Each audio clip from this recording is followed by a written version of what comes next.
Hello बच्चों, let's read this question. And question says that हमारे पास ये कंपाउंड दिया हुआ है, ईथर एक कंपाउंड दिया हुआ है। इसका रिएक्शन जो है वो हमारे पास एक्वस HI के साथ हो रहा है वन इक्विवेलेंट B+C बन रहा है, और एनहाइड्रस HI के साथ हो रहा है वन इक्विवेलेंट रिएक्शन सेकेंड हमारे पास D+E बन रहा है। क्वेश्चन में पूछा गया which of the following statement is correct. First option है कंपाउंड VC। फर्स्ट स्टेटमेंट दिया हुआ है compound V and C are, ये हमारे पास बन रहा है, and MEOH and reaction 1 proceed via SN1 mechanism. Second में दिया था compound V and C are Me thrice COH and MEI and the reaction 1 proceed via SN2 mechanism. Third compound है the compound E and D are Me thrice carbon I and MEOH and reaction second proceed via SN1 mechanism.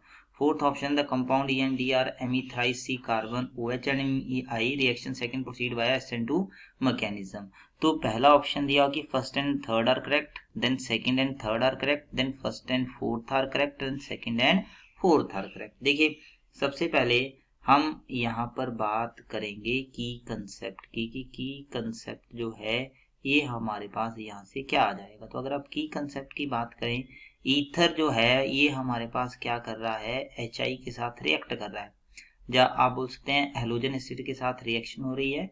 तो यहाँ पे क्या होगा, देखिए normally ये इस side से बॉन्ड टूटता है या इस साइड से टूटे, अगर सिमेट्रिकल है तब तो क्या होगा, एक तो आपके पास बनेगा दैट इज एल्कोहल एंड एक आपके पास बन जाएगा एल्काइल हैलाइड। अब ये रिएक्शन SN2 और SN1 मैकेनिज्म दोनों से हो सकता है, ये डिपेंड करता है कि ये R ग्रुप किस तरह का आपके पास है।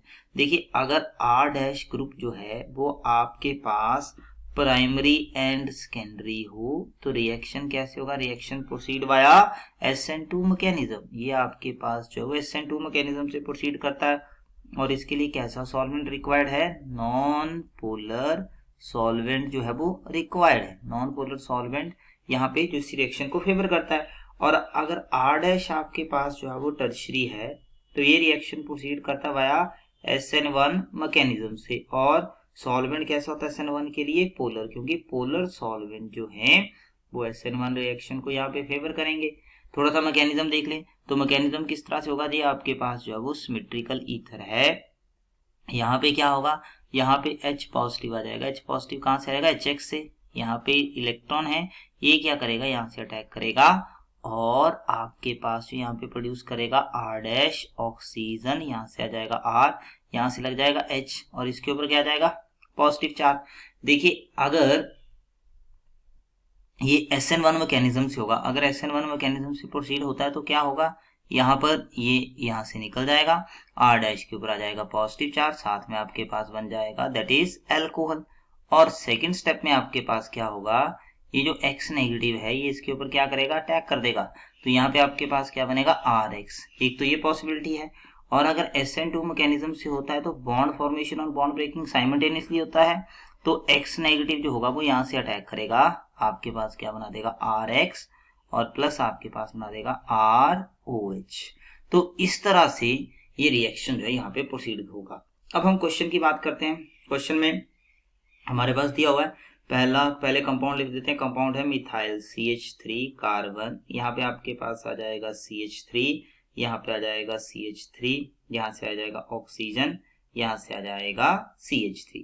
अब देखिए अगर हम यहाँ पर पहला केस लें कि HI एक्वस हो रहा है, पोलर सॉल्वेंट है, तो इसका मतलब रिएक्शन कैसे होगा, it will proceed through SN1 mechanism. SN1 mechanism से होगा तो इसका मतलब क्या होगा, कार्बोकेटाइन बनेगा। कार्बोकेटाइन कहां से बनेगा, इस साइड बनेगा। तो ये देखिए रिएक्शन कैसे होगा, CH3 यहाँ पे आ जाएगा कार्बन, यहाँ पर आपके पास है CH3, यहाँ पे आ जाएगा CH3, यहाँ पे आ जाएगा ऑक्सीजन, यहाँ पर CH3 है, H यहाँ पे अटैक करेगा तो यहाँ से आ जाएगा पॉजिटिव चार्ज। नेक्स्ट स्टेप में क्या होगा, यहाँ से एल्कोहल निकलेगा और आपके पास क्या आ जाएगा, CH3 कार्बन, यहाँ से आ जाएगा CH3, यहाँ से आ जाएगा CH3, इसके ऊपर आ गया पॉजिटिव चार्ज, और यहाँ से क्या आ गया आपके पास, एल्कोहल। इसके बाद क्या होगा, यहाँ पर जो HI है आयोडाइड नेगेटिव जो है वो इसके ऊपर अटैक करेगा, इस कार्बोकेटाइन के ऊपर, तो ये बना देगा CH3 कार्बन, यहाँ से आ गया CH3, यहाँ पर आ गया CH3, और यहाँ पे आपके पास लग जाएगा आयोडाइड। तो ये आपके पास जो बन जाएगा। इसका मतलब क्या बन गया, एक तो हमारे पास मिथेनॉल बन गया है और दूसरा हमारे पास जो है ये कंपाउंड जो है यहाँ से बन गया है। तो बी और सी जो है ये आपके पास बन गए। इनमें से बी हम इसको मान लेते हैं, या बी और सी दोनों में से किसी को भी बी और सी मान सकते हैं। तो ये आपके पास जो है यहाँ पर आ जाएगा। या आप देखिए ये बी है, बी इसको मान लेते हैं और सी जो है वो हम इस कंपाउंड को मान लेते हैं। तो थोड़ा सा देखें यहाँ पर, ये कंपाउंड आपके पास क्या बनेगा, सी बन जाएगा। अब हम दूसरे पार्ट की तरफ आते हैं। दूसरा पार्ट क्या है, इसी का रिएक्शन क्या हो रहा है, एनहाइड्रस एचआई के साथ हो रहा है। तो अब मैकेनिज्म की तरफ थोड़ा सा कम जाते हैं, डायरेक्ट कर लेते हैं। एनहाइड्रस एचआई के साथ होगा तो इसका मतलब बॉन्ड इस साइड से ब्रेक करेगा, बॉन्ड इस साइड से ब्रेक करेगा तो क्या बनेगा, CH3 कार्बन, यहाँ से आ जाएगा CH3, यहाँ से आ जाएगा CH3, यहाँ से आपके पास आ जाएगा OH और यहाँ पे बन जाएगा CH3I। तो देखिए ये आपके पास क्या बन गया, ये आपके पास D बन गया और ये आपके पास बन जाता है E। तो कहने का मतलब क्या है, अगर हम देखते हैं compound B and C are this and reaction proceed by SN1 mechanism, पहले के लिए तो ये स्टेटमेंट जो है वो करेक्ट है। फिर दूसरा दिए E और D के लिए, देखें E और D क्या है, E और D आपके पास है ये वाला OH and MEI, methyl iodide यहाँ से बन रहा है। इसका मतलब फोर्थ स्टेटमेंट भी करेक्ट है। बाकी दोनों स्टेटमेंट आपके पास जो है वो गलत हो गई। तो इसका मतलब हमारे पास फर्स्ट और फोर्थ जो है वो करेक्ट है।